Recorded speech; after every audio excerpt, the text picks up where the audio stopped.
Everyone, welcome to SMC insurance.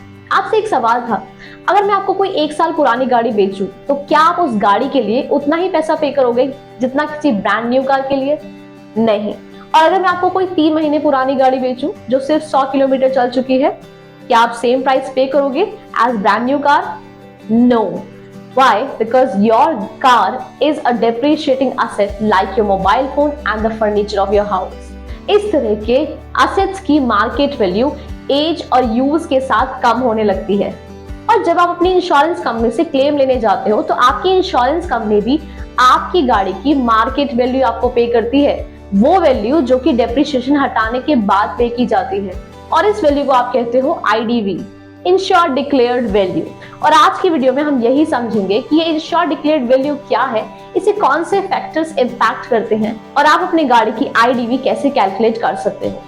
तो सबसे पहले ये समझ लेते हैं कि IDV इंश्योर्ड डिक्लेयर्ड वैल्यू क्या है।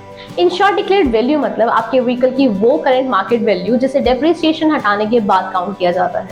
फॉर एग्जाम्पल, मान लो कि आपने 2 साल पहले एक स्कूटर खरीदा था 80,000 में। अब 2 साल बाद उसकी जो करंट मार्केट वैल्यू है आज के टाइम पर वो है 50,000। अब मान लो कि आप अपनी इंश्योरेंस कंपनी के पास अपनी पॉलिसी रिन्यू करवाने जाते हो, तो आपकी इंश्योरेंस कंपनी आपके स्कूटर का मैक्सिमम IDV 50,000 बताती है, क्योंकि वही उसकी करंट मार्केट वैल्यू है। अब ये आपकी चॉइस है कि अपने स्कूटर के लिए आप कितना IDV सेट करना चाहते हो, 30,000, 35,000, 40,000, 45,000 और मैक्सिमम 50,000। अब ये किस बेस पर आप चूज कर सकते हो? एक्चुअली होता क्या है कि अगर आप अपने व्हीकल की कम IDV सेट करते हो, let's say 35,000 for your scooter, तो आपको क्लेम सेटलमेंट के टाइम पर कम अमाउंट मिलेगा, which will not be sufficient for any repair. और अगर आप अपने स्कूटर की IDV 40,000 या 50,000 सेट करते हो, तो डेफिनेटली अगर आपके स्कूटर को कोई डैमेज होता है या वो चोरी हो जाता है, तो आपके पास एक सफिशिएंट अमाउंट होगा। और हाँ, एक चीज याद रहे, अगर आप अपने व्हीकल का IDV कम सेट करते हो तो आपको कम प्रीमियम पे करना होगा। और अगर आप अपने व्हीकल की value means insured declared value high set करते हो तो आपका प्रीमियम अमाउंट थोड़ा सा हाई होगा, बट यस, डेफिनेटली आपको क्लेम सेटलमेंट के टाइम पर एक सफिशिएंट वैल्यू मिल जाएगी। अब ये जान लेते हैं कि कौन से फैक्टर्स हैं जो इस IDV को इम्पैक्ट करते हैं, या फिर कौन से पैरामीटर्स हैं जिसके बेस पर ये IDV कैलकुलेट किया जाता है। सबसे पहला इसमें आता है make, model end variant of the car. आपकी गाड़ी कौन से मॉडल की है, कौन से मैन्युफैक्चरर ने डिजाइन की है, या फिर कौन से वेरिएंट की है, हैचबैक, SUV या फिर convertible car.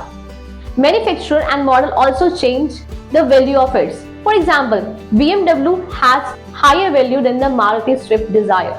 Similarly, the IDV will also be different. The IDV of BMW will be definitely higher than the IDV of Maruti Swift Dzire. इसमें दूसरा आता है cubic capacity and ex showroom price of the vehicle. देखो, जब भी कोई गाड़ी showroom में आती है तो उसमें काफी सारी कॉस्ट ऐड हो जाती है, जैसे registration fees, insurance, road tax etcetera. लेकिन शोरूम में आने से पहले जो गाड़ी की बेस वैल्यू होती है उसे हम कहते हैं एक्स शोरूम प्राइस। अब ये जो एक्स शोरूम प्राइस है वो डिफरेंट हो सकता है from one city to another due to logistics and state government cost. अब definitely the IDV will also be different depending upon the ex-showroom price of the vehicle. For example, Chennai and Pune may have different ex-showroom prices. Next factor is age of the car. देखो, जब आप गाड़ी का इस्तेमाल कर रहे हो तो डेफिनेटली टाइम के साथ वो पुरानी हो रही है और यूज के साथ, तो इसको हम बोलते हैं वेयर एंड टियर। तो वेयर एंड टियर की वजह से आपकी गाड़ी का डेप्रिसिएशन होता है, और आपकी गाड़ी इस तरह से जितनी ज्यादा पुरानी होगी उसका डेप्रिसिएशन उतना ही ज्यादा होगा, और आपकी गाड़ी का IDV आपको उतना ही कम मिलेगा। मतलब उसकी जो करंट मार्केट वैल्यू होगी वो भी गिरती ही जाएगी बाय द टाइम। तो इस बेस पर भी आपकी गाड़ी की IDV को कैलकुलेट किया जाता है। और हाँ, यहाँ एसेसरीज का डेप्रिसिएशन भी काउंट होता है। चलिए जानते हैं कि IDV का कैलकुलेशन आप कैसे कर सकते हैं। इसके लिए एक फॉर्मूला है which is here, you can take the screenshot for your future reference. It is manufacturer's listed price minus depreciation plus cost of accessories not included in the listed price minus depreciation of all these. By the way, एक example से हम इसे समझ लेते हैं। मान लो कि राहुल और अमन दोनों भाई हैं, दोनों ने होंडा सिटी का सेम मॉडल खरीदा था, पर राहुल ने अपनी कार 2019 में खरीदी थी और अमन ने अपनी गाड़ी 2020 में खरीदी। सेम मॉडल होने के बाद भी दोनों की गाड़ी का डेप्रीशिएटेड अमाउंट डिफरेंट होगा, क्योंकि राहुल की कार अमन की कार से ज्यादा पुरानी है, तो उसकी गाड़ी का डेप्रिसिएशन ज्यादा होगा देन द अमन्स car. By the way different insurer का डिफरेंट मेथड हो सकता है to calculate the IDV based on the age factor, but here is an indicative example for you and that is here in the table. अगर आपकी गाड़ी 6 महीने तक पुरानी है तो आपकी गाड़ी की डेप्रिशिएटेड वैल्यू 5% काउंट होगी, और अगर आपकी गाड़ी 6 महीने से 1 साल तक पुरानी है तो उसकी 15% वैल्यू डेप्रिशिएट होगी फॉर द आईडीवी। और इसी तरह से आप टेबल को रीड आउट कर सकते हो, you can pause the video for it. But हाँ, 5 साल से ज्यादा पुराने व्हीकल्स के लिए डेप्रिशिएटेड अमाउंट काउंट नहीं किया जाएगा for the calculation of IDV. इससे पहले कि आप अपने व्हीकल की आईडीवी सेट करो while buying the insurance policy और रिन्यूइंग योर इंश्योरेंस पॉलिसी, आपके लिए कुछ बातों का जान लेना जरूरी।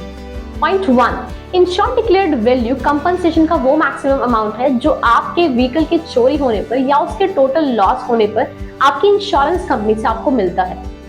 दिस इज टू इंश्योर कि आपको सफिशिएंट अमाउंट मिल जाए at the time when your vehicle is beyond repair situation or is theft, ताकि आप फाइनेंशियल बर्डन से बच सको।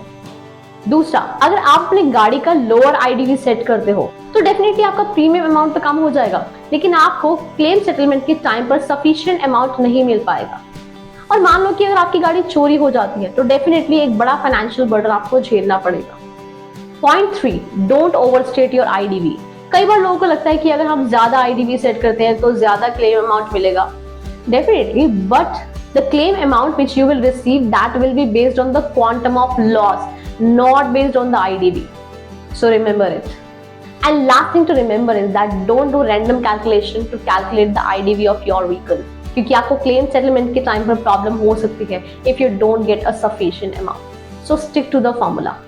और हाँ, आईडीवी और अदर वैल्यूज डिफरेंट हो सकते हैं insurer to insurer, so please do read the policy wordings carefully of your insurance policy. तो उम्मीद है कि इस वीडियो को देखने के बाद आप आईडीवी समझ चुके हो। If you still have any query, do let us know in the comment section and plan better bye subscribing SMP Insurance.